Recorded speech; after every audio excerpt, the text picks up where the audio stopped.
Welcome to Revenge Oath. Tonight, we are uncovering a case where a grieving widow's strange relic, a reversed green cross and a Latin message, led Holmes into the hidden chambers of the secret order of St. Lazarus.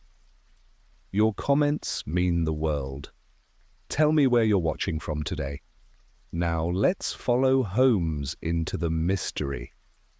The fog lay upon Baker Street like a grey pelt that evening, muffling the rattle of cabs and blurring the lamps into halos.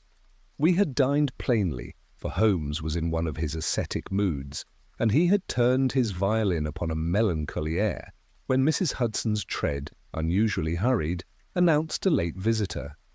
He entered with a gust of damp air, the sort of chill, searching wind that climbs into a man's bones, and with it the spiced, resinous fragrance which I should later learn to associate with the matter of the amber room. Our caller was a gentleman of middle years, compact and soldierly, his dark moustache clipped, his hair iron grey at the temples. His evening cloak, flecked with fog, swung open to reveal the ribbon of an order and the shined boots of one accustomed to ceremony.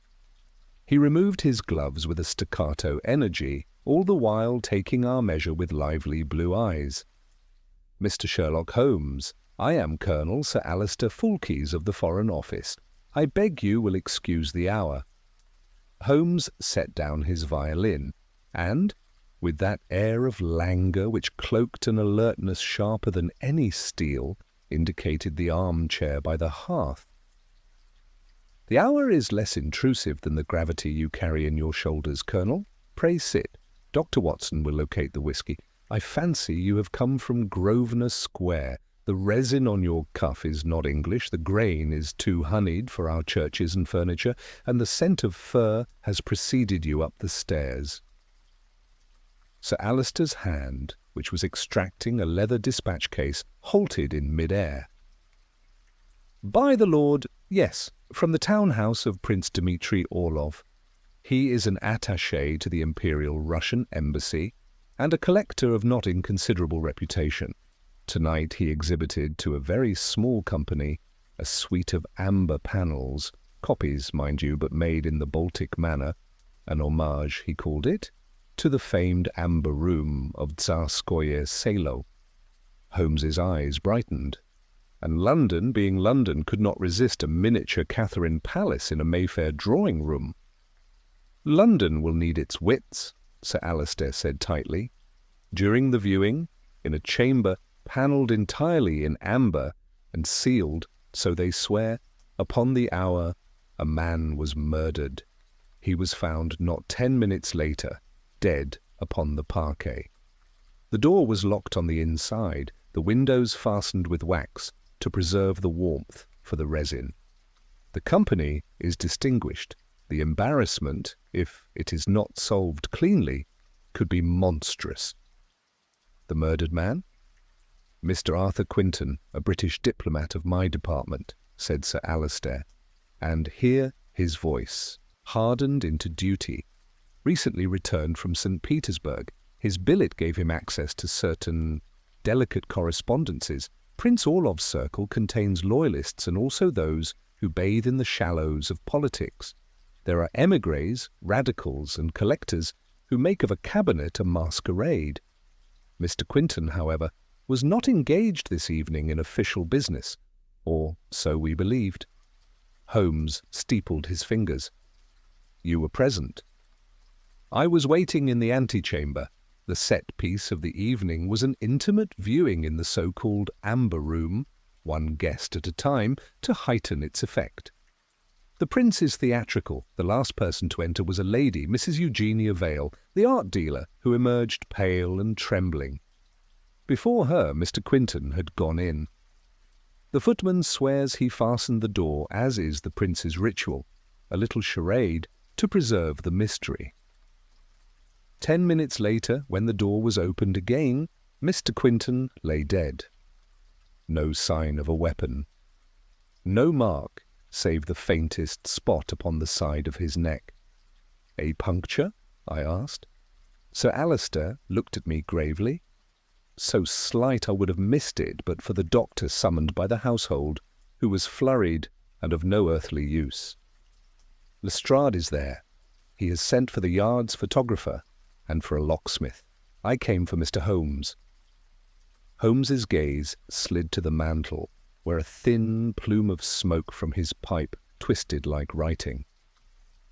A locked chamber, panelled in resin, a diplomatic victim, and a house full of persons who would rather not be interviewed. I confess, Watson, the evening improves. Colonel, before we depart, permit me 2 trifles. First, your left glove. The inner seam is crusted. Amber dust is generally smooth. This is tacky. Sir Alistair frowned, turning the glove toward the lamplight. I did brace my hand against the panel when the body was discovered. The surface is warm to the touch. Warmed to revive the glow, Holmes murmured, and to soften the resin.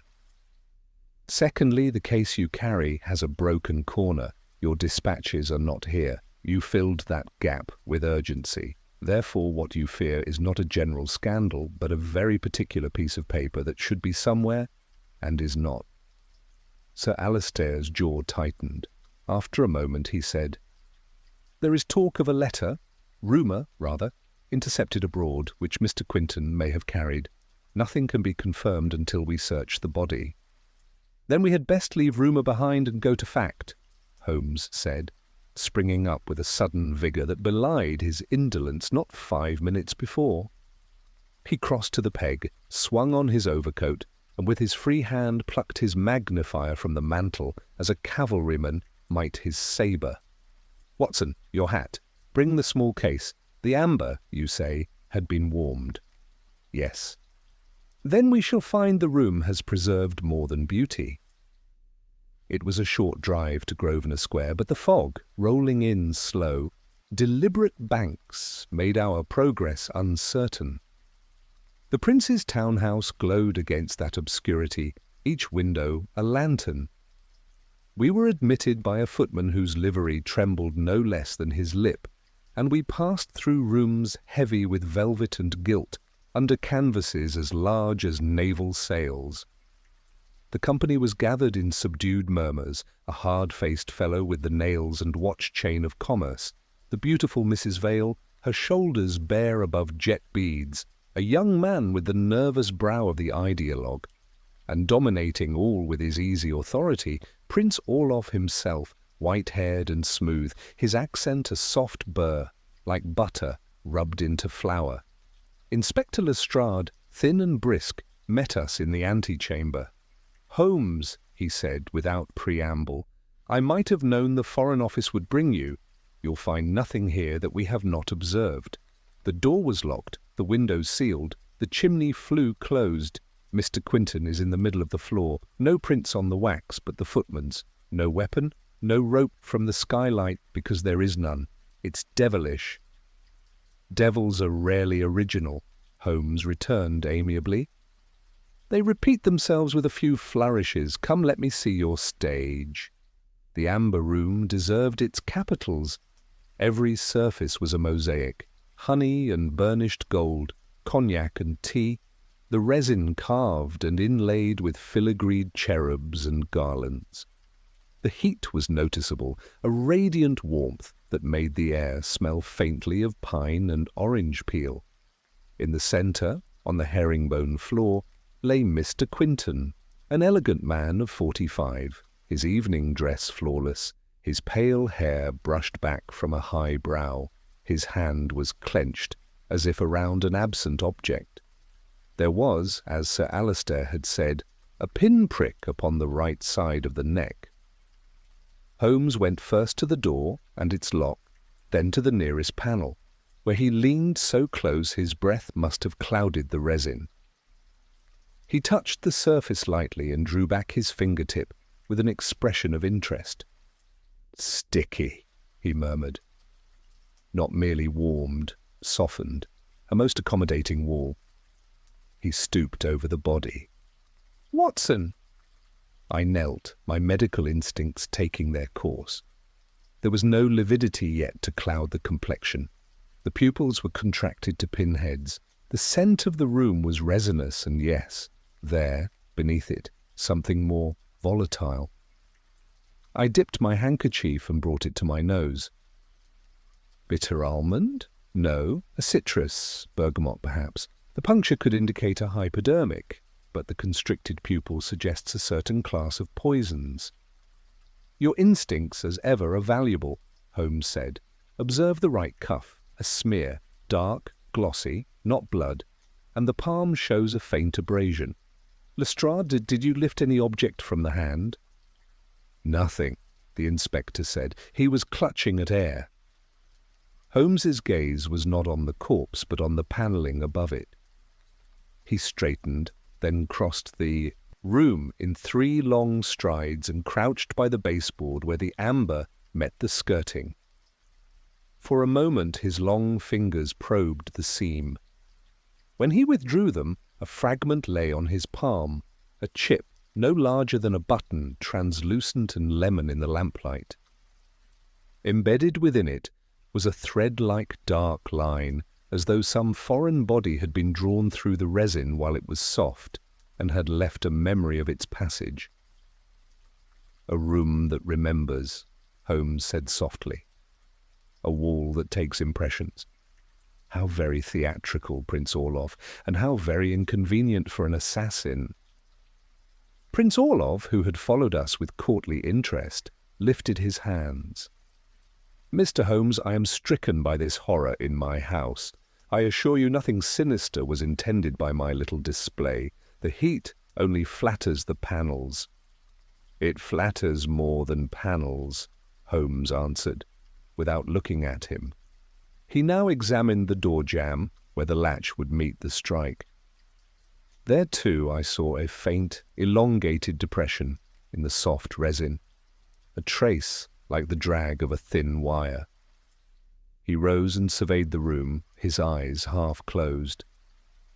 "Colonel Fulkes," he said at last, "I accept your case, but we shall not harrow your guests until we have allowed the room itself to tell us what it can. Lestrade, no one leaves. Have the windows left as they are, and the heat maintained. If our murderer relied upon the amber to mask and also memorialize his method, we shall rely upon it to betray him." He looked down once more at the still form of Arthur Quinton, and then, with an odd, almost playful light in his gaze, at the glowing walls. "Watson, make a note. The room smells not only of resin and orange, but of beeswax and, a ghost of coal soot without any corresponding stain on the mantel. Misdirection, like an amateur conjurer's flourish. And yet there is nothing amateur in that puncture. We are, I fancy, in the presence of a very cultivated hand." Thus began the affair we later called the assassin, in the amber room, a matter of locked doors and softened walls, of artifice and art, and of a letter that might set half of Europe whispering if ever it saw daylight. At that moment, however, we had only the body, the glow, and a room that breathed secrets in pine-scented warmth. Holmes drew a slow breath, and the fog beyond the glass drifted like a curtain about to rise. Lestrade had scarcely given the order before the murmuring guests were ushered to the outer salon, leaving the amber room silent, save for the steady hum of heat. Holmes stood quite still for some minutes, head bent, his sharp features touched with the golden reflection of the walls. Then, with sudden animation, he crossed to the mantel and examined a porcelain clock whose pendulum ticked faintly. He lifted the casing, sniffed the air about it, and smiled that thin, dangerous smile of his which always foretold discovery. "Watson, note the residue along the hinge, wax, melted recently, and of a scent unlike the others. Our assassin, I fancy, employed warmth more deliberately than the prince imagines." He replaced the casing and turned to Lestrade. "I require the exact order of admittance to this chamber tonight, every minute accounted for." Lestrade drew out his notebook. "First, the prince himself at 8:45 to inspect the final arrangement. Then Mr. Quinton entered at 9.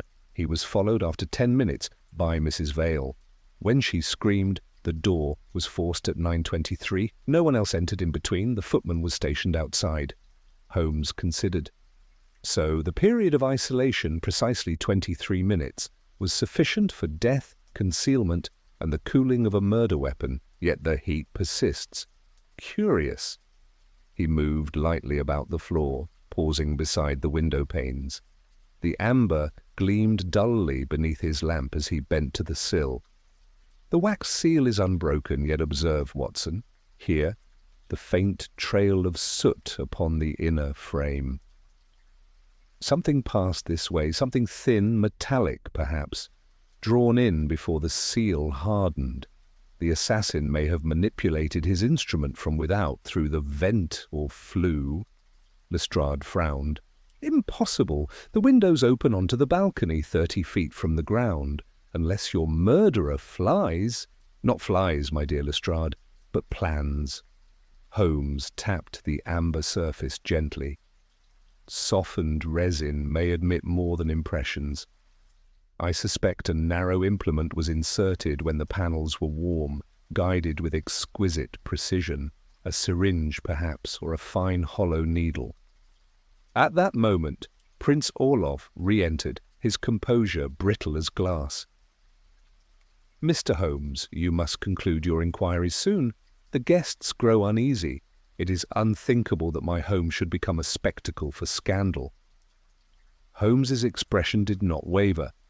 "Every palace conceals its ghost, Prince. I shall endeavour to disturb yours as little as possible. One question, the heating. How is it maintained?" "By pipes beneath the parquet, circulating air from a coal furnace below," the Prince replied stiffly. "A mechanical improvement of my own design." "Indeed. Then the amber above those vents would grow quite pliant, admirable, yet perilous." Holmes stooped once more by the baseboard, examining the thin fissure from which the warmth issued. He drew forth his pocket-knife, gently pried, and a brittle shard came away. "Ah, here we have a darker core, tarred perhaps. This was no uniform heating, but localized. Someone altered your mechanism to produce intense heat at this precise section." Prince Orloff blanched. "Altered? Impossible. Only my engineer—" "Or any person acquainted with mechanical furnaces," Holmes interrupted. "Tell me, was Mr. Quinton ever below stairs during the preparations?" The Colonel answered quietly. "He was twice to send a telegram." Holmes straightened, eyes glinting. "Then he may have discovered something dangerous to another, something that required his silence before this evening's gathering."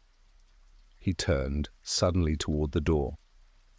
"Watson, we must examine the furnace room. Lestrade, secure the chamber, touch nothing. I would wager the residue we find below will tell us more than all these gilded panels." We followed the Prince down a narrow stairwell where the scent of oil and smoke grew stronger. The furnace glowed within its iron casing, the draught pulsing softly. Holmes knelt, directing his lamp beneath the grate, where the ashes lay thick. He reached in with his forceps and withdrew a small, half-melted object, a cylinder no larger than a pen barrel. "Mercury glass," he said, "and within a trace of crystalline powder. Our assassin's delivery device, introduced through the vent when the heat softened the amber above. The victim, standing near the panel, received the dart or vapour through an almost invisible aperture." Lestrade whistled low. "A devil's trick indeed." Holmes placed the object carefully into his case. "Not devilish, scientific, and science, unlike the devil, leaves footprints. We shall follow them." As we ascended, the fog pressed thick against the windows, and I fancied the great amber walls above us gleamed like a honeycomb, waiting to reveal what spider lurked within. When we returned to the amber room, the atmosphere had grown heavier still. The very air waited with expectation and unease. Lestrade stood by the doorway, directing constables, as they catalogued each guest's statement, while Mrs. Vale sat pale and silent near the hearth, her gloved hands trembling slightly. Prince Orloff had resumed his stiff poise, though his eyes betrayed something restless beneath the surface, a man rehearsing composure while his mind ran elsewhere. Holmes entered without a word, his gaze sweeping the golden chamber as though it were a chessboard mid-game, each figure fixed in place, each shadow a possible move. He went straight to Mrs. Vale. "Madam," he began, his tone almost gentle, "when you entered this room after Mr. Quinton, what struck you first?" She hesitated, her voice trembling. "The heat. It was oppressive, almost stifling. I remember thinking it strange, for earlier in the evening the air was pleasant. The amber seemed to glow unnaturally. Then I saw him, lying there. I called out before I realized what had happened." Holmes inclined his head. "Did you notice any scent beyond the resin and polish?" Her brow furrowed. "Something sharp, perhaps metallic. I thought it was my imagination. She faltered, pressing a handkerchief to her lips. "I had known Mr. Quinton in Petersburg years ago. To see him there, lifeless, it was dreadful." Holmes regarded her steadily, but there was a note of sympathy in his voice when he spoke again. "We shall trouble you no further, madam. You may rest in the adjoining salon." He watched her depart, then murmured to me, "Emotions often blur the senses, Watson, yet now and then they betray a truth the intellect conceals. The lady's mention of Petersburg is worth remembering." He turned sharply to the Colonel. "Fouquet's, the letter you hinted at, was it of political consequence?" The Colonel hesitated. A communication between a high official and a foreign envoy, intercepted by a courier last month. If Quinton carried it, its disappearance could be disastrous, but there's no proof he had it tonight. "On the contrary," Holmes said, moving to the writing desk near the wall, "proof has an uncanny habit of hiding in plain sight. Observe this blotting pad." He lifted the cover and held it toward the lamp. A faint impression of ink showed through, the ghost of a word or two. "Watson, the pencil, if you please." I shaded gently across the pad, and slowly the words emerged. "Delivery confirmed. Amber room safe." Lestrade gave a start. Good Lord, he meant to deliver something here. Holmes nodded. "Not to the Prince, I think, but under his roof. The letter was here tonight, and someone knew it. Our murderer acted not for passion, but for possession." He moved to the corpse once more and bent beside the hand still half-curled. "Note the fingertips, Watson. They're a minute stain, reddish-brown, almost invisible against the skin, resin mixed with soot. He grasped something recently removed, perhaps concealed in or behind these panels." He rose suddenly and crossed the room to a carved cherub that adorned the north wall. With the tip of his knife, he pressed lightly upon its wing. A faint click sounded, and a narrow compartment sprang open, releasing a waft of warm air, scented faintly of oil and wax. Inside lay a slip of paper, folded twice and sealed with crimson wax, the imprint smudged but discernible, the double-headed eagle of Russia. "By heaven!" whispered the Colonel. Holmes regarded it a moment, then replaced the letter carefully. "We shall leave it undisturbed until I can confirm its contents, but the motive now stands bare. Our victim carried this missive, likely as a courier. Its presence here, hidden in such a device, was known to at least one person among the guests. The method of murder, a scientific contrivance, refined yet cold, suggests not a crime of sudden impulse, but of preparation. The killer must have adjusted the heating mechanism beforehand, timing his act to the moment the room reached the right degree of softness." Lestrade frowned. "Then one of those people upstairs, tampered with the furnace?" Holmes smiled faintly. "Or someone who has access to both rooms at once." He tapped the baseboard again. "The heat, the soot, the fragment we found all converge here. The device was controlled remotely, not manually. There is an intermediary, someone invisible, yet near." He turned toward the prince. "Tell me, Your Excellency, who oversees your servants?" The old man stiffened. "My chief valet, Sergei Ivanovitch, faithful these 10 years. Holmes's gaze sharpened. "Then let us see how faith withstands inquiry. For I suspect, before this night ends, we shall find that loyalty, like amber, can preserve corruption as easily as beauty." The prince blanched. Holmes stepped toward the door, his voice low and urgent. "Watson, accompany me below once more. There is something the furnace has not yet told us, and before dawn I intend that it shall." The descent to the furnace room was dim and narrow, the echo of our steps mingling with the low hum of machinery.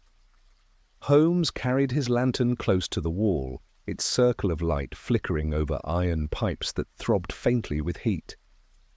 The air grew thicker as we descended, heavy with coal dust and the metallic scent of oil. I could hear the slow, rhythmic pulse of the furnace like some mechanical heart beating beneath the house. When we reached the bottom, Holmes motioned for silence. His eyes had the keen alertness of a hound on scent. "Watson," he murmured, "note the vibration beneath your feet. The rhythm is uneven, too deliberate for a mere furnace." I listened. There was indeed a soft tapping, intermittent, as though metal struck metal somewhere behind the brick flue. Holmes set his lamp down and crouched examining the tiled floor. He ran his fingertips along the edge of a grate where the warmth radiated most intensely. "Someone altered the pressure here," he muttered. "This section carries far more heat than the rest of the system. That concentration is not accidental. Look, soot has been disturbed, and there, footprints, small, narrow, not the boots of a stoker." He raised the lamp, tracing the prints toward a narrow door at the far end of the chamber. "This, I think, is where our phantom passes unseen." We reached the door. Its iron latch was warm to the touch. Holmes turned it slowly. Inside was a narrow passage, lined with pipes that snaked upward toward the drawing rooms above. A faint draught of air whispered through the corridor, carrying with it the same bitter scent I had noticed earlier, the acrid tang of heated resin mixed with something chemical and sweet. Holmes inhaled deeply, his expression grim. "Prussic acid," he said softly. "Hydrogen cyanide to the uninitiated, volatile, lethal in moments. The puncture in Quinton's neck was not made by a blade, but by a hollow conduit no thicker than a wire. The poison was vaporized through the panel when the amber was softened, ingenious and utterly ruthless. The passage bent sharply, ending in a small alcove half filled with tools and brass fittings. Upon a low bench lay a set of instruments, screwdrivers, a small bellows, a flask still faintly smoking. Holmes examined them with care, his long fingers never pausing. Then his hand froze over a strip of torn cloth lodged between two pipes. "Watson, the light." I brought the lantern closer. The fragment was of fine linen, pale grey, with a faint monogram embroidered at the edge. S.I. Holmes smiled thinly. Sergei Ivanovitch, the faithful valet. His initials betray him sooner than his conscience. You see, Watson, he must have tended the mechanism tonight, regulating the heat that melted the amber to the precise point of pliability. Yet he would not act on his own initiative. The motive lies higher. Ivanovitch is a tool, not a mastermind. He pocketed the cloth and straightened. "Come, I wish to confront the prince, but not openly. First, we shall observe." We retraced our steps, emerging into the corridor behind the grand salon. From there, through a partially open door, we could see the assembled guests waiting anxiously. The prince stood near the mantel, his hands clasped behind his back. Beside him, Mrs. Vale spoke in low, urgent tones. Holmes motioned me to silence and slipped into the shadows, his gaze fixed upon the pair. Their voices carried faintly through the half-open door. "You promised it would not go so far," she whispered. "You said it would only frighten him, make him return the letter." "I promised nothing," the prince replied coldly. "You understand nothing of state affairs, Eugenia. The man was reckless. Had he lived, he would have destroyed us both." Holmes's eyes met mine. A spark of triumph lit them. He drew his magnifier from his pocket, his voice low as a whisper. "You hear it, Watson. Motive, opportunity, and guilt, all laid bare by arrogance. The assassin was the prince's servant, directed by his master's hand. Yet the lady's involvement complicates matters. She was deceived, not complicit." At that instant, footsteps sounded behind us. Lestrade appeared, his face pale in the half-light. "Holmes, the valet's gone. He bolted the moment your back was turned, took the servant's passage into the street." Holmes's expression hardened. "Then the noose tightens. We must catch him before the fog swallows his trail. Watson, fetch my coat. Lestrade, see that no one leaves this house until I return. The prince has much to answer for, but his servant may yet provide the proof to seal his fate." We hurried into the mist-choked streets, the gas lamps glowing like distant moons. Ahead, faint footprints marred the damp cobbles, a small, quick stride moving toward the Thames. Holmes quickened his pace, his coat flaring behind him, and I followed close. Somewhere in the fog, the faint ring of hurried boots echoed, proof that the hunter was closing in upon his prey. The fog pressed upon us like a living thing as we pursued the fleeing valet through the labyrinthine streets near Grosvenor Square. The sound of his hurried steps came and went, now close, now distant, swallowed by the mist that coiled through every alleyway. Holmes, with lantern in hand, paused only long enough to study the glistening cobbles. His eyes darted from footprint to footprint with a precision that no hound could equal. "He turns toward the embankment," Holmes murmured. "There, Watson, note the smaller stride. He tires. The fellow's nerves are unraveling faster than his legs." We followed the trail beneath gas lamps that flickered like dying stars. Somewhere ahead a faint splash echoed, the sound of boots slipping on wet stone. Holmes broke into a run, and I, struggling to keep pace, glimpsed a dark figure darting into a narrow passage leading to the river stairs. The valet's outline was faint against the fog, his breath ragged and desperate. "Stop! In the Queen's name!" Holmes's voice rang through the night. The man hesitated, only for an instant, before plunging down toward the water's edge. Holmes leapt after him, and I followed, the cold damp striking my face as we descended the slick steps. At the foot of the stairs the fugitive stumbled, his foot catching on a loose cobble. Holmes closed the distance in a heartbeat, seizing him by the shoulder and wrenching him back against the wall. The valet struggled fiercely, eyes wide with terror, but Holmes's grip was unyielding. "I advise calm, my good fellow," Holmes said in a low, cutting tone. "You have two paths before you, truth or the gallows. Choose wisely, for you've run far enough tonight." The man's resistance faltered. Sweat glistened upon his brow despite the chill. I did what I was told," he gasped. "I swear it on my mother's grave. I never meant for him to die." "Then you admit your hand in the act?" Holmes's voice was icy. "I only set the heat. The prince said it would frighten Mr. Quinton into surrendering the letter. I knew nothing of poison. I swear it, sir. The device, it was his design. I followed the instructions he left in his own hand." Holmes's eyes narrowed. His design, yes, but you prepared the conduit for the vapor. That much cannot be denied. Where are these instructions? In the furnace room, beneath the ashtray. I left them there. Holmes's grip loosened. Good. You have earned a thread of mercy, though not freedom. He turned to me. Watson, the man is frightened but truthful enough. He is no mastermind. Lestrade will see to his custody. The true criminal awaits us in the amber light above. Within half an hour, we had returned to Grosvenor Square. The household had fallen into uneasy silence. Lestrade met us at the threshold, relief flashing across his face when he saw the captive in tow. Holmes wasted no words. "Take him, Inspector. Guard him well, but do not question him yet. I have one more piece of theatre to conduct before this night is done." We entered the drawing-room, where the guests still lingered, whispering in tight knots of curiosity.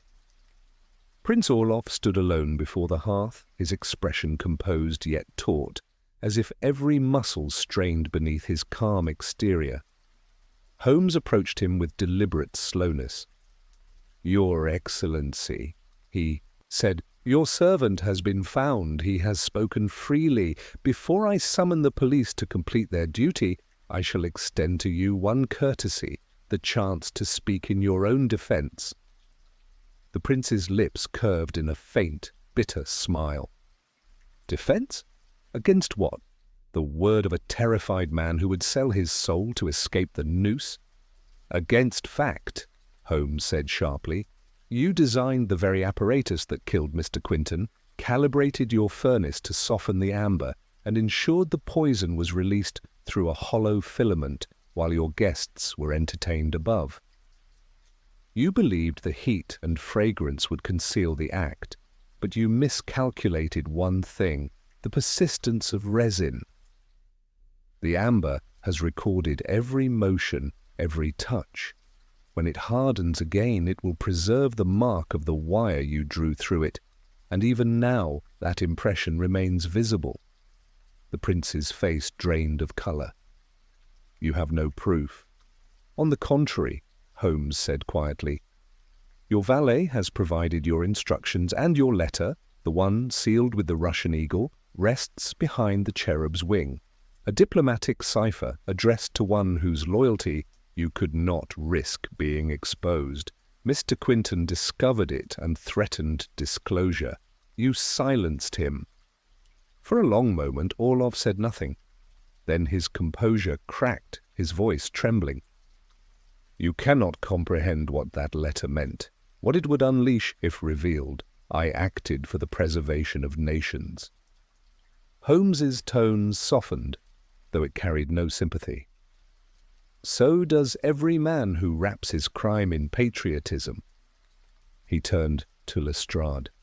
"Inspector, I think your prisoner is ready." As the constables stepped forward, the prince drew himself up, his dignity frayed but not destroyed. "You English will never understand what must be done for power," he said quietly. "But I do not regret it." Holmes met his gaze.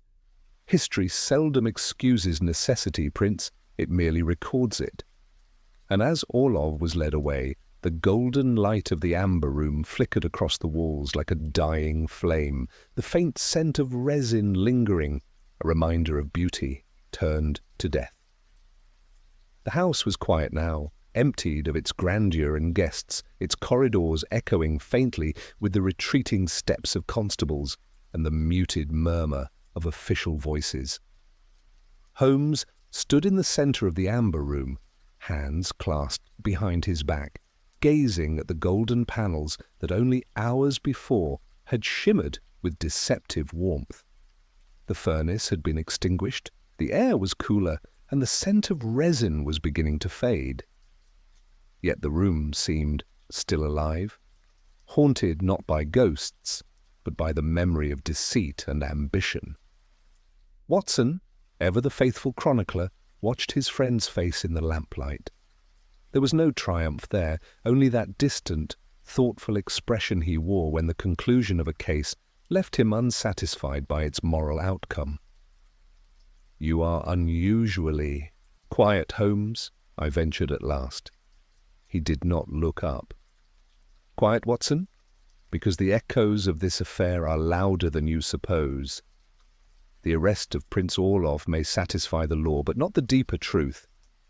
We have grasped the hand that struck the blow, yet the shadow behind that hand remains unseen." I frowned. "You suspect another?" Holmes's eyes glimmered with that peculiar light I had come to know so well.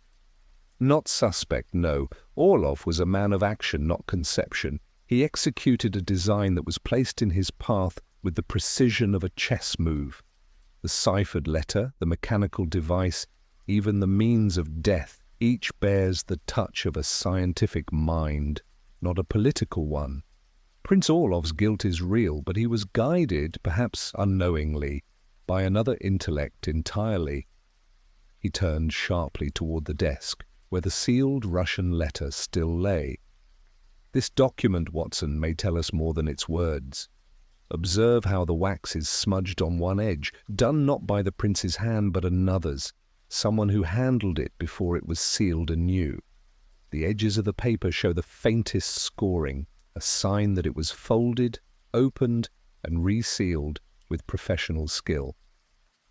I leaned closer, the revelation dawning. "Then someone intercepted it even before Mr. Quinton received it." "Precisely. And that someone ensured it reached Quinton, knowing he would bring it here, into the amber chamber that would become his tomb." Holmes's voice dropped to a whisper. "An elegant design, Watson. 2 deaths for the price of 1. Orloff's fall and Quinton's silence." He moved to the mantelpiece, striking a match and lighting his pipe, the thin spiral of smoke rising toward the ceiling. It was not Orloff who devised the chemical apparatus. Such ingenuity belongs to one steeped in the language of gases and pressures. There is but one man in London capable of constructing a device of this subtlety and cruelty. "Moriarty," I breathed. Holmes inclined his head. "The professor's hand is everywhere. The line between genius and monstrosity is blurred. He does not sully himself with direct contact. He nudges men like Orloff toward ruin and stands unseen as the edifice collapses. The prince's wealth, the letter's secrets, the diplomatic chaos to follow, all threads in a single tapestry of power." He drew on his pipe and exhaled slowly. "The murder of Arthur Quinton was the work of science serving corruption, and corruption serving intellect. I have no proof yet, but the pattern is unmistakable. Orloff's arrest will be a victory for the Foreign Office, but it will mean little to the architect who plays this game across continents." Lestrade re-entered just then, rubbing his hands against the chill. "All secure, Mr. Holmes. The prisoner's in custody, and the Foreign Office man is on his way to collect the letter. A fine night's work, if I may say." Holmes gave a faint smile. "Fine, perhaps, for the newspapers, yet I fear the true hand behind this affair will read their reports with amusement." Lestrade blinked. "You mean someone else?" Holmes waved the question away. "Never mind, Inspector. Let justice have its hour. Ours, perhaps, will come later." As Lestrade departed, Holmes stepped closer to the amber panels once more. He ran his fingers lightly across their smooth, cooling surface. "Strange, is it not, Watson? This room was built to preserve beauty, to immortalize sunlight, and yet within it deceit found a perfect home. Amber captures life, fossilizes it, mosquito, leaf, or man's sin. It holds them all with equal patience." I watched him silently as the last embers of the fire flickered against the walls, casting long shadows that wavered like ghosts. Holmes turned toward the doorway, his voice quiet but firm. "Come, Watson, this case is concluded, but the game continues. London's fog hides many faces, and I suspect one of them, smiling somewhere in the dark, is already planning the next move. We stepped out into the night once more, the fog curling around us like pale smoke. Behind us, the amber room glowed faintly through the windows, its golden light now dim, its beauty tainted forever by the whisper of death that lingered within its walls. The next morning dawned grey and oppressive, the kind of London morning where even the sun seemed reluctant to rise. A thin drizzle pattered against the windows of Baker Street as I sat opposite Holmes, who had scarcely moved since our return the night before. The fire burned low, its glow catching the edge of his profile, a silhouette carved in thought. The remnants of our midnight tea stood cold upon the table, untouched. Holmes's violin lay across his knees, though he did not play. His long fingers moved absently along the strings, producing faint, tuneless murmurs.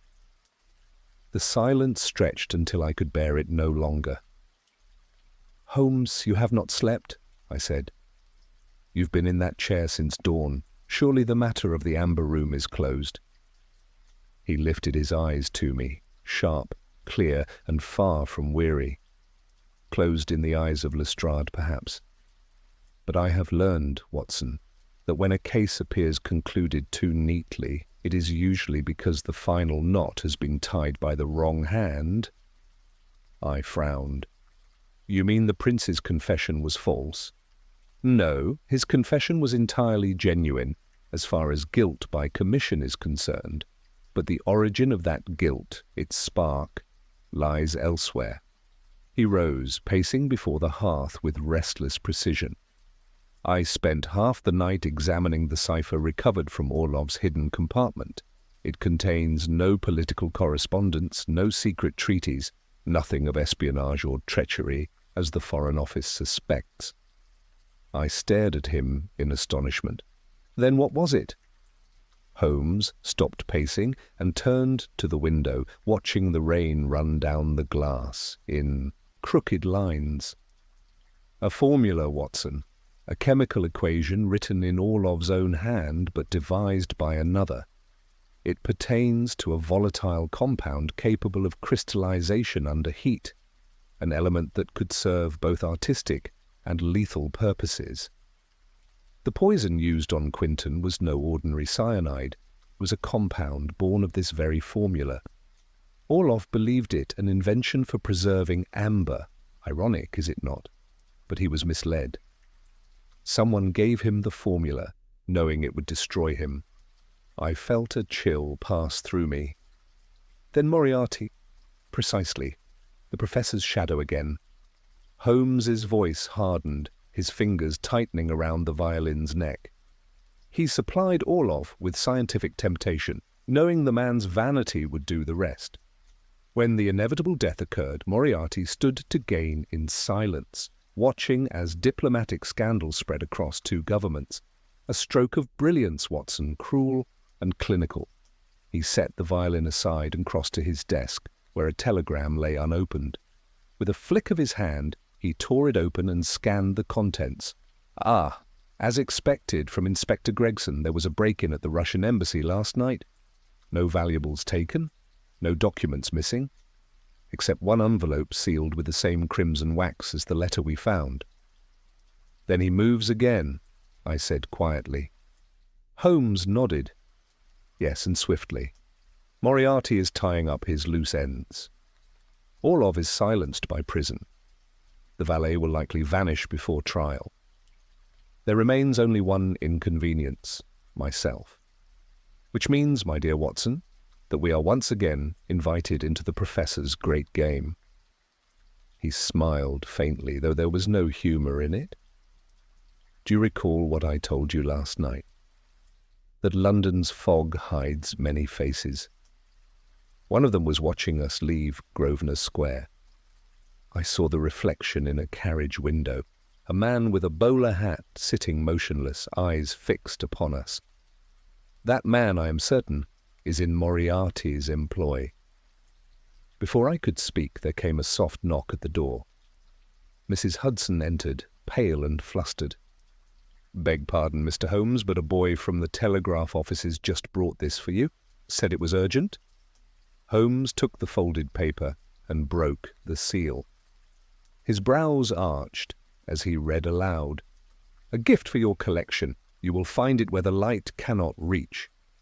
There was no signature, only a small symbol drawn beneath the words. A spiral, inked with deliberate care. "Moriarty's mark," Holmes whispered. He set the paper down slowly, his expression unreadable. "He's taunting us, Watson. The spiral, the emblem of recurrence. The game begins anew." I looked toward the rain-smeared window, unease tightening my chest. "What do you intend to do?" Holmes turned back to me, and in his eyes I saw the spark that always preceded danger. "We shall answer the Professor's gift, of course, but not on his terms. Before the day ends, we shall go to where the light cannot reach and find what he has left for us." Outside, the fog thickened, swallowing the street in silence. Somewhere within it, a carriage wheel turned, slow and deliberate, as though the city itself were holding its breath. Holmes did not speak for several moments after reading the message.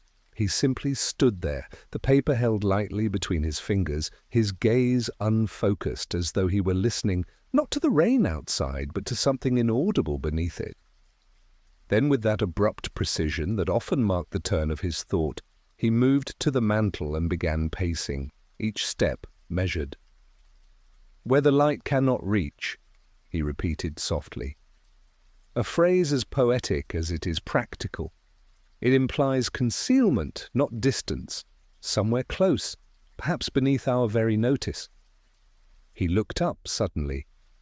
"Watson, do you recall what Prince Orlov said when I first questioned him about the amber room? That he kept it lit by reflected light, because direct sunlight, he claimed, spoiled the resin's tone." I nodded.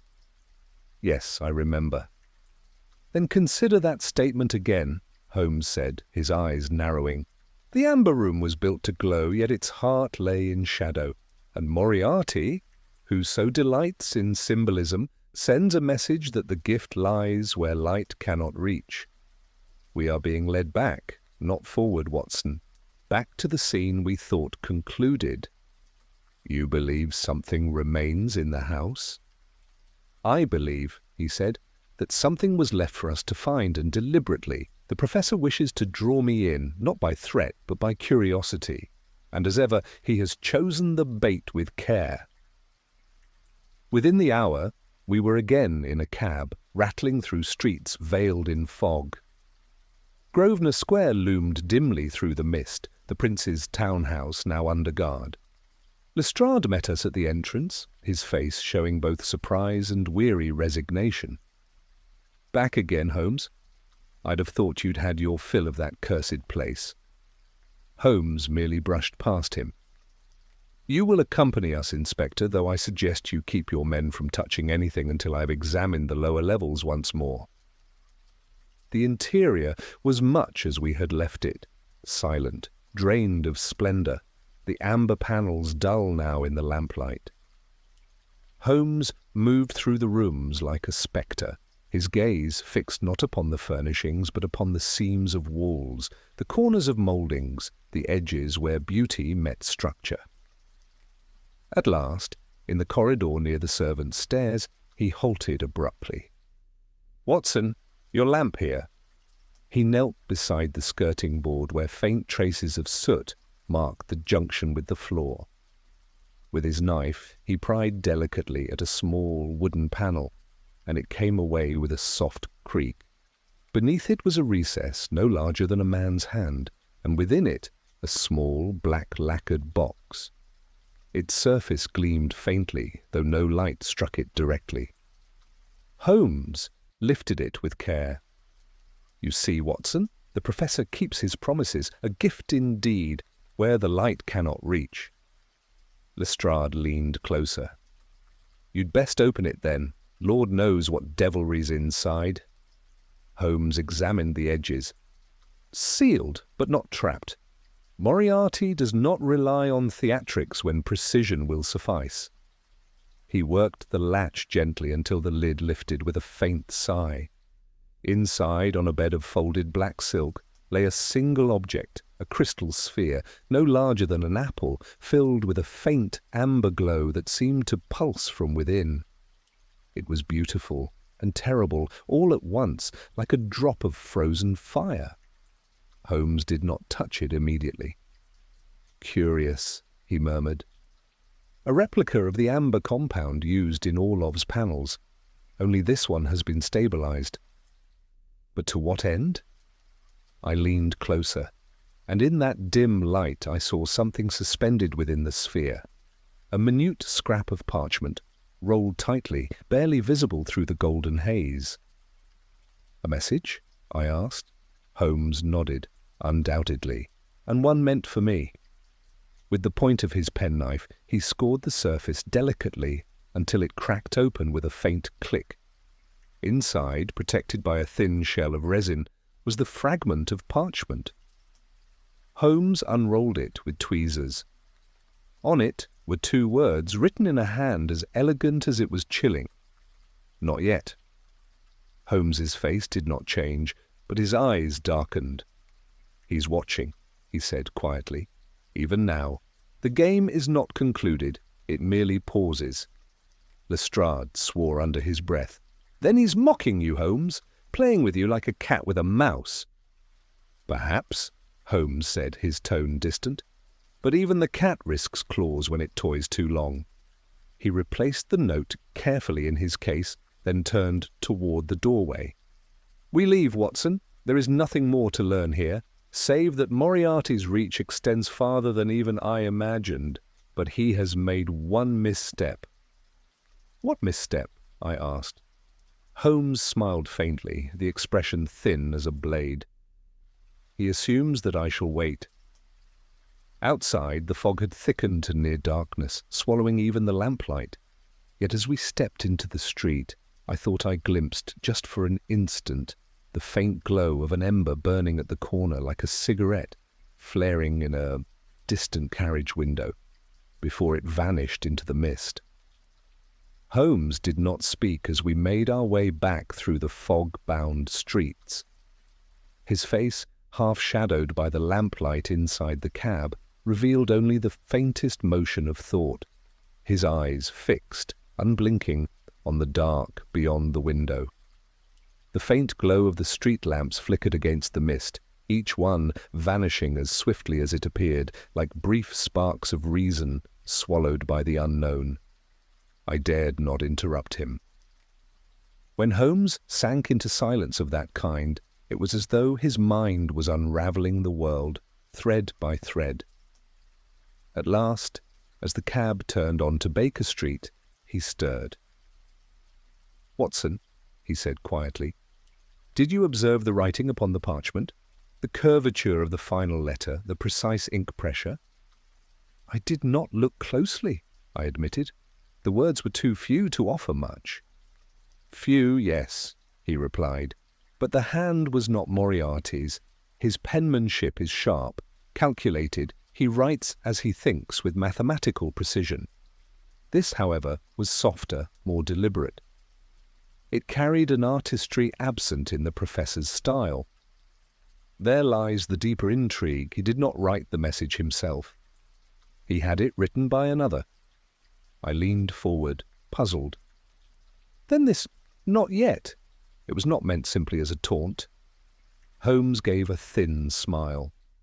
"No, it was a warning, perhaps even an instruction. The phrasing implies postponement rather than denial. Someone, Watson, intends that Moriarty's game is not to begin until a certain piece is moved, and we are not yet meant to see the whole board." He leaned back in his chair as we entered our lodgings, tossing his gloves onto the table. "This confirms what I have long suspected. Moriarty is no longer working alone. He has a partner, or, more accurately, a counterpart, someone of equal intellect, though with a different temperament. The professor is logic stripped of conscience. His ally, I fear, is imagination stripped of morality. A dangerous union." I stared at him. You believe another criminal mastermind stands behind this? Holmes nodded slowly. The device used in the amber room was too refined even for Moriarty's mechanical associates. The handwriting suggests a continental education, perhaps German, perhaps Austrian, a chemist, an engineer, or an artist with scientific precision. It bears the mark of one who creates as much for beauty as for destruction. He went to his desk, rummaging through a drawer, until he drew out a sheaf of correspondence bound with twine. Do you recall the case of the Vienna glassmaker 3 years ago? The one who vanished after producing a series of impossible crystal sculptures, each with a flaw invisible to the naked eye. The final piece was said to contain a hidden inscription, visible only when held to light. Yes, I said. The man's disappearance was attributed to madness. Holmes's eyes gleamed. So said the newspapers, but I have since learned that the man, Johann Kranzler, did not die. He disappeared into the company of one calling himself the Artisan, a recluse who corresponded with Moriarty under the guise of artistic commissions. It was Kranzler who discovered the process of stabilizing volatile resins into crystalline amber. His signature, Watson, matches the handwriting within that sphere. The realization struck cold through me. Then Moriarty's ally is this Kranzler? Precisely, and if my reasoning holds, the phrase "not yet" indicates his work is incomplete. The amber compound, the mechanism, the cipher, these are merely fragments of a greater design. The amber room was not the end, it was a prototype. A sharp knock interrupted us. Holmes crossed swiftly to the door and opened it. A messenger boy stood shivering in the drizzle, holding a sealed envelope. "For Mr. Holmes," he said, handing it over before vanishing into the mist. Holmes broke the seal, his expression sharpening as he read. Then he handed me the note. It was unsigned, written in the same elegant hand we had seen before. "If you wish to see how the light is trapped, come to Limehouse, Dock 47, midnight." Holmes's gaze lifted to me, his voice low but charged with energy. "Watson, the professor is drawing us toward the next act. Limehouse, an ideal place for secrecy, for experiments, for men who deal in substances that should never see daylight." I felt a tremor of apprehension. It could be a trap. "Undoubtedly," Holmes replied, "but one baited for me, not for the police. If we do not go, he will vanish again into the fog. And so, Watson, we must descend once more into the darkness where even the light cannot reach." He took up his revolver from the drawer, the metal gleaming faintly in the firelight. "Midnight, Dock 47, that I think is where the truth of the amber room will at last reveal its reflection." Outside, the rain quickened, and London's fog thickened around the street like a curtain being drawn for the next act of a play whose author was unseen but ever present. The fog had thickened by the time we reached Limehouse. The gas lamps burned low, their halos swallowed by the river mist that drifted between the warehouses like smoke from an unseen fire. Our cab left us near the docks, and we continued on foot, the air sharp with salt and coal. Somewhere in the distance a ship's bell tolled, and the slow lapping of the Thames against the pilings echoed like the heartbeat of the city itself. Holmes walked ahead, his silhouette tall and sure, the collar of his coat turned high against the damp. "Dock 47 lies beyond the grain warehouses," he murmured. "Keep your eyes open, Watson. Limehouse is a theatre of shadows tonight, and we have entered its pit."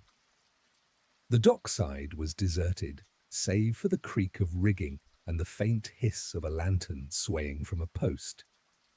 As we approached, I saw the faint outline of a small cargo vessel moored in the darkness. Its name, barely visible through the grime, was Erebus. A chill passed through me at the sight of it, an omen of frozen silence. Holmes paused by a stack of crates, studying the ground with his lantern. Footprints, he whispered. 2 men, one heavy, one light. The heavier turned back here, but the lighter continued toward the ship. We are expected. A narrow gangway led from the dock to the vessel's deck. Holmes moved first, silent as a cat, his revolver glinting faintly in his hand. I followed, every board beneath my boots groaning in protest. The deck was empty, yet the holds. Hatch stood ajar, a faint glow emanating from within. Holmes descended first, and I after him, into a low chamber that smelled of oil, resin, and salt. At its centre stood a workbench illuminated by a single electric lamp, the first true light we had seen all night. The glow cast long shadows across the walls, which were lined with strange apparatuses, glass cylinders, copper coils, and several globes filled with a viscous amber fluid that pulsed faintly, as if alive. Holmes approached the bench. "Observe, Watson, the perfection of the amber compound, the final stage of Cranzler's process. Moriarty has turned chemistry into creation itself." He touched one of the globes lightly with the tip of his cane. It vibrated with a low hum. Before I could answer, a voice came from the shadows. "Careful, Mr. Holmes. They are fragile, like truth, and twice as dangerous when shattered." A figure emerged from behind the machinery. He was tall and thin, his face partially obscured by a dark visor, his hands gloved. The lamplight caught the sheen of his eyes, cold, intelligent, watchful. "Johann Cranzler," Holmes said quietly. The man inclined his head slightly. "Once, perhaps. Names are transient. Now I am merely an instrument, a craftsman in service to perfection." Holmes's tone was calm, but his gaze sharp. "Perfection or destruction? You aided Moriarty in the murder of Arthur Quinton and the ruin of Prince Orlov. What game do you play now?" Cranzler smiled faintly. "You misunderstand, Mr. Holmes. Destruction and perfection are siblings. What I create endures. Amber that captures life, thought, memory. Even death. You saw the sphere, did you not? It holds more than words." Holmes took a step forward. "Then it holds what?" "Proof," Cranzler said softly. "A record of every act performed in the amber room that night. The resin remembers heat, sound, even breath. Within it lies the imprint of a face you will recognize." Holmes froze. "Moriarty?" Cranzler's smile widened. He came to see his masterpiece. He watched it unfold, unseen as always, but I warned him, perfection demands patience. He wishes to begin too soon. That is why I sent the message. Not yet. Holmes's eyes narrowed. "You defy him, then?" "I preserve balance," Cranzler said. "Moriarty's genius is ruthless, but without restraint it consumes itself. You, Holmes, are the counterweight. Without you, his design collapses. That is why I allow you to live." Before Holmes could answer, there came a sharp creak from above, the sound of boots on the gangway. Cranzler's expression darkened. "He comes. You are followed." Holmes turned swiftly to me. "Watson, extinguish the lamp." I obeyed. Darkness swallowed the room, broken only by the dim amber pulse of the globes. The air thickened with the scent of resin and fear. Then from above came the soft tread of descending feet, slow, deliberate, unmistakable. A voice followed smooth and low, each syllable weighted with quiet authority. "Mr. Holmes," it said, "how gratifying to find you punctual. I trust the good doctor is with you." "Moriarty!" Holmes's hand tightened around his revolver, his silhouette rigid in the amber gloom. "Indeed, Professor," he replied evenly, "it seems the light has found even you at last." And from the shadows a quiet laugh answered him, cold, amused, and utterly without soul. The laughter echoed softly through the ship's hold, a sound that seemed to coil around the iron walls like smoke. Holmes stood unmoving, his profile stark against the faint glow of the amber orbs. I could see nothing of Moriarty but his outline, tall, slender, immaculate, the embodiment of cold intellect in human form. His voice, when it came again, was quiet and precise.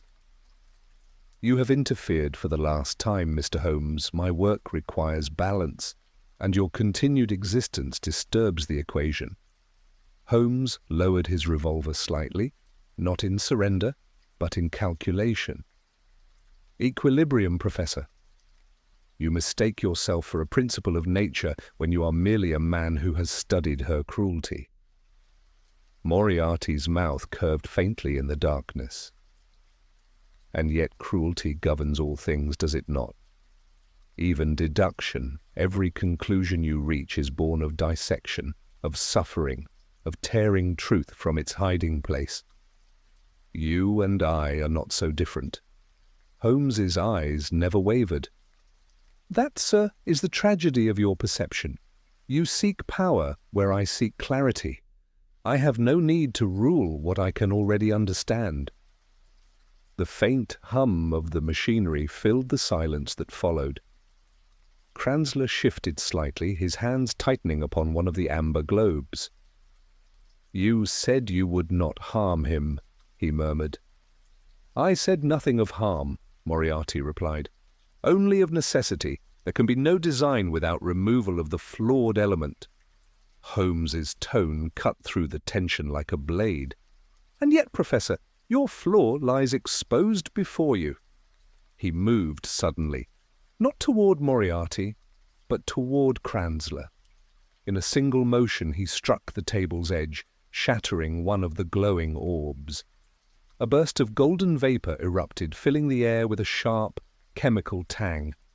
The light from the fractured resin threw wild patterns across the walls, and through that molten glow I saw Moriarty recoil, covering his face with his sleeve.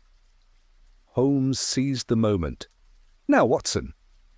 I lunged for the lamp and flung its oil across the floor, where it caught the burning resin and flared into sudden brilliance. Flames roared to life, licking along the floorboards, throwing our shadows high against the hold. Cransler cried out, not in pain, but awe. "It's alive," he whispered, staring at the fire as if beholding his creation in its final, terrible perfection. Holmes caught my arm. "To the deck!"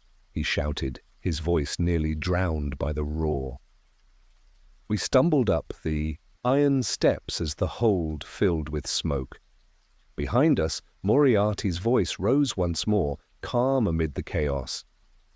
"You cannot escape the pattern, Holmes. There is always another move." Holmes turned once at the threshold, the firelight burning in his eyes. "Then let this be mine." He slammed the hatch shut and drove the locking bar across it. A moment later, the deck beneath our feet shuddered as the flames took hold. We staggered out into the night. The fog had thinned, and the river gleamed faintly under a rising moon. Behind us, Erebus burned, a floating furnace of gold and smoke.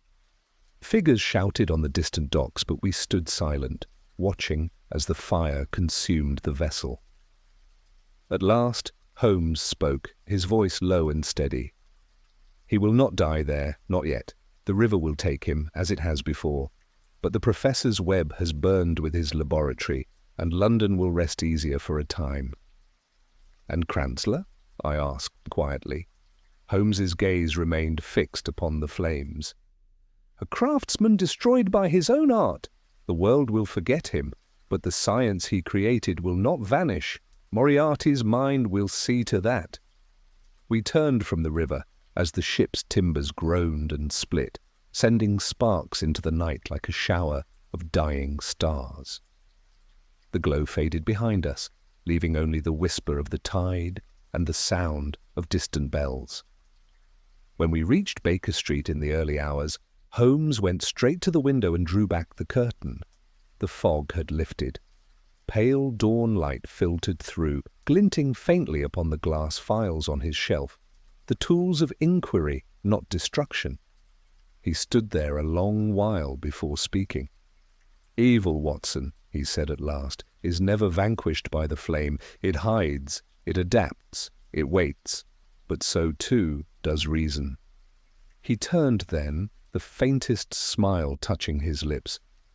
"And as long as one remains, the other will never rule unchallenged." He reached for his violin, its strings catching the new morning light. And as the first notes filled the quiet room, the world outside London stirred again, ignorant of the night's fire, of the men who had danced so close to death, and of the endless game that had, for a time, fallen still.